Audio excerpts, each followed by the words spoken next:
first of all, good news, Pienaar and Cleverley coming through the under-21s this week? It was, yeah, a very significant boost to see Steven Pienaar just completing the 45 minutes. That obviously that was the plan, and Tom Cleverley to extending it to 60 minutes. To see Bruyne Oviedo playing 90 minutes after his really good performance against Spurs.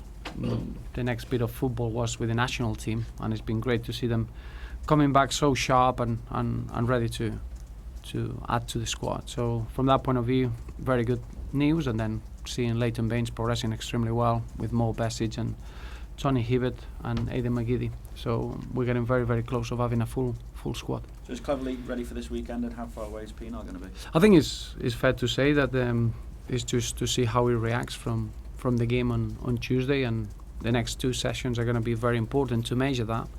I would say from a medical point of view, 100% will be ready. It's just trying to guess and work on his match fitness really more than anything.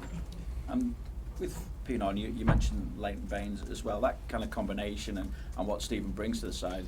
How much has it been missed? Immensely, because as I mentioned many times, I think Steven Pienaar is a quite different profile in our squad. The way he appreciates the space, the way he gets on the ball, the way that he links up with Leighton, that's always a very, very strong part of our attacking play. So it's been missed. And then in a way we had to grow quickly as a squad to find solutions, because we were relying immensely in that sort of link up in a few seasons back, and it's been pleasing to see how we adapted. But in the same manner, it will be fantastic if we can get Steven fully fit and ready to stay fit for the rest of the season. And as I say, Steven is quite different to any other player that we got in the squad, and in that respect is important. Obviously, one of the players who's had to step in the absence of Baines is Brendan Galloway, who's been named Player of the Month as well. But I suppose the ideal scenario would be to be able to take him out and introduce him, then gradually back in. Is that how you look at it? Well, I think Brendan keeps surprising everyone. I think his maturity is very impressive. He's someone that he gets ready from game to game, and I haven't seen him needing time to rest or time to take him out of the team. So as it happens, you need to measure that week to week and allow football to make that decision. I don't think there's such a thing as a general rule that it says if someone is 19 and he hasn't played before, that's the amount of games you need to give him. It doesn't work like that. We've been very, very, very satisfied and very pleased in the manner that he's adapted to the different demands, the way that he's growing game by game, and clearly we got someone quite special for the future. Is it something, though, that comes into your thinking as well? Is it something that concerns you if you're playing him week in, week out at this age? Because a lot's happened to him already this season with the call then to the England under-21s as well. Yeah, but as I say, I think it's one of those situations that you have to measure game by game and see how he comes through. But clearly, at the moment, is doing really, really well. Bruyne Oviedo should be fully fit as well, and Leighton should be back very soon, and that gives us fantastic options, and that's what you want. It's not a case that you want to rest people for the sake of it. It's important that we got good competition for places in every position, and clearly Brendan Galloway this season has earned the right of being in the first team squad and challenging for his position. When you talk about competition for places, does someone like Kevin Morales have to be patient now? Well, I think Kevin has been very unfortunate this start of the season. Little niggles and a couple of knocks that he had, then the sending off that he was very, very harsh against Swansea, that he kept him 3 games away from being available. Now he's been working really, really well, and he was in the squad against Manchester United, and I expect Kevin to enjoy a very, very good period. But as you know, when you got good competition for places, the players need to show good moments, and that competition allows you to keep good levels as a team, and that's part of the process that Kevin is in. Do you believe then he's ready now to start making that impact that you've spoken about in the past, the way he can affect big games? Yeah, well, Kevin is a really important player for us. That will never change.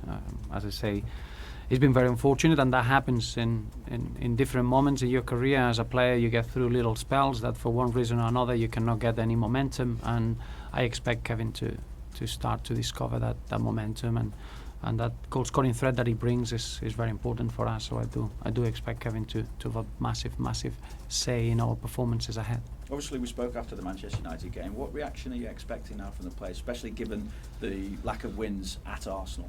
Well, it was a really bad day for us. It's one of those results that you couldn't see coming, that you couldn't expect. And as a team, we want to be back to reach our level, the level that we showed consistently this season, and we'll have to do it probably in one of the hardest arenas in the league and in one of the hardest oppositions. You're looking at what Arsenal achieved in the last few weeks, and especially in the game against Bayern Munich, where they deserve to win the football game. We know we're going to find a team probably in the best moment of confidence, best moment of belief, but in the same manner, it's one of those games that we need to look at ourselves, and all we're looking is to react from what happened in our performance at the weekend and make sure that we are as good as we can. When they've had a big night like they've had in midweek, though, sometimes sides can suffer a dip. Is that part of the thinking maybe going into something you could possibly explore? Maybe that's the hope that you bring into the game. No, I wouldn't say that a team as experienced in those European nights as Arsenal, they're gonna suffer a hangover, if you want. I wouldn't say that that's the case. If anything, is clearly when you play 2 games in a week and we only had one game, you're just trying to hope that could allow us to be fresh enough to go into the game. But I don't expect Arsenal to have any sort of a negative effect, because first they got the experience and they got the right mentality, and they've been through this situation many times. If anything, I think they get an incredible momentum and a moment after that victory. And second, that they've got a big enough squad to try to find fresh legs if they need to, and obviously Arsene Wenger probably is the best man in doing that and knowing his squad. It's dropped to hint that Alexis Sanchez could be rested. How does that affect the planning for you?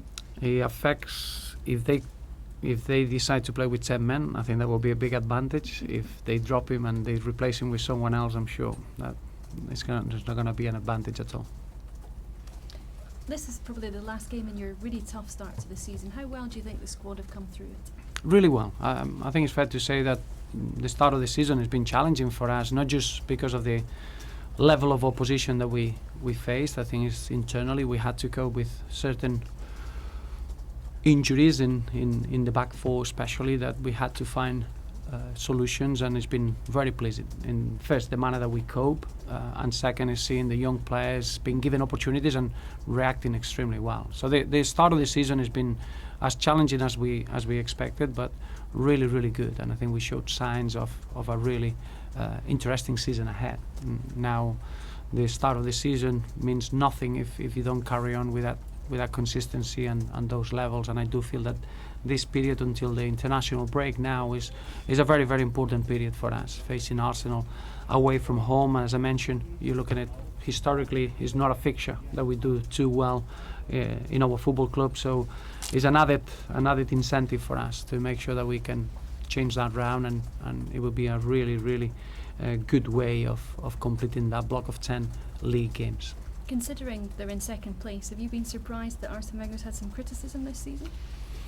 Yes, and the next thing is say that unfortunately that's the nature of the game. I think in management now you just around the corner of a real good praise when you get a good win, and been getting heavily criticised after a defeat. I think we've gone very emotional and very extreme, and I think it's the nature of the job, and we have to accept that.